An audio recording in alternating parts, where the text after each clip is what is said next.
Hello, my name is Luke Esser, and it is my honor and pleasure to be a state lobbyist in Olympia for the Washington State Catholic Conference. In this video, I will provide a brief overview of how laws are made in the state of Washington, laws which can impact all of our daily lives. There are actually two ways that laws are made in our state. Both the state legislature through a bill and the voters of the state through an initiative can create laws. I'll discuss the legislative process first. Washington has a bicameral legislature, which is a fancy way of saying there are two chambers in our state legislature, the Senate and the House of Representatives. For a bill to become law, it must be passed by both the Senate and the House, at which point the bill goes to the governor's desk. I'll say more about the governor's role later in the video. Your first role in the legislative process is electing legislators. Each of the 49 legislative districts in the state of Washington elects 3 state legislators, 2 House members, and 1 senator. Every 10 years after the national census is conducted, a commission established by citizen initiative redraws the boundaries of those 49 districts to keep the population of each legislative district as equal as possible. The 2021 Redistricting Commission is already holding meetings and is tasked with approving new boundaries for the state legislative districts and for the state's congressional districts by the end of this year. After the current round of redistricting, every legislative district should have around 155,000 people, and every congressional district around 760,000 people. Any member of the legislature could offer a bill in their chamber. That is, House members can offer House bills, and Senate members can offer Senate bills. So not surprisingly, Senate bills start out in the Senate, and House bills start out in the House of Representatives.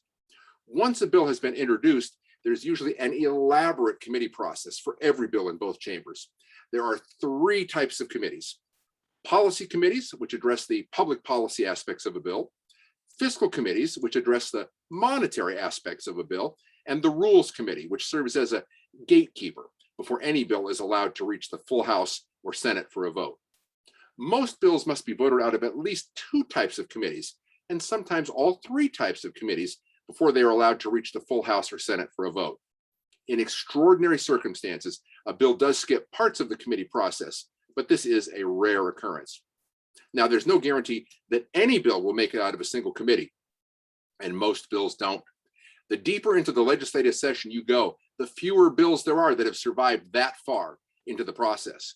If a bill makes it through all the necessary committee steps in the chamber where it began, which is sometimes referred to as the House of Origin, then it is transferred to the other chamber, where the same committee process starts up all over again. Senate bills that pass the Senate are transferred to the House. House bills that pass the House are transferred to the Senate. Once in the opposite House, which is the term for Senate bills in the House and House bills in the Senate, bills must proceed once again through at least 2 of the 3 types of committees: policy, fiscal, and rules, before the full Senate can consider House bills and the full House can consider Senate bills. It is important to remember that a bill must pass both the House and the Senate in exactly the same language, down to the commas and periods. If the 2 chambers have passed different versions of a bill, then what is called the concurrence or dispute process begins, during which the House and Senate attempt to come to an agreement on a final version of the bill. If a bill is able to overcome all the odds and pass in both chambers with exactly the same language, then it is sent to the governor's desk. The governor has 4 choices of what to do with the bill: sign the entire bill, sign part of the bill but veto some section or sections of the bill, veto the entire bill, or ignore it. In our state, if the governor ignores a bill, it becomes law, which is the opposite of what happens with the federal government, where the president can pocket veto a bill by ignoring it. If the governor vetoes an entire bill or certain sections of a bill, the legislature has the authority to override the veto with a 2/3 vote in both chambers, in which case the vetoed bill or the vetoed sections become law. Finally, through the initiative process, the people have the right to make laws directly. An initiative must first be drafted and then sufficient numbers of signatures gathered for either type of initiative that we have in our state. With an initiative to the voters, if enough signatures are gathered, the initiative goes directly to the ballot and becomes law if approved by the voters. With an initiative to the legislature, if enough signatures are gathered, the legislature has 3 options.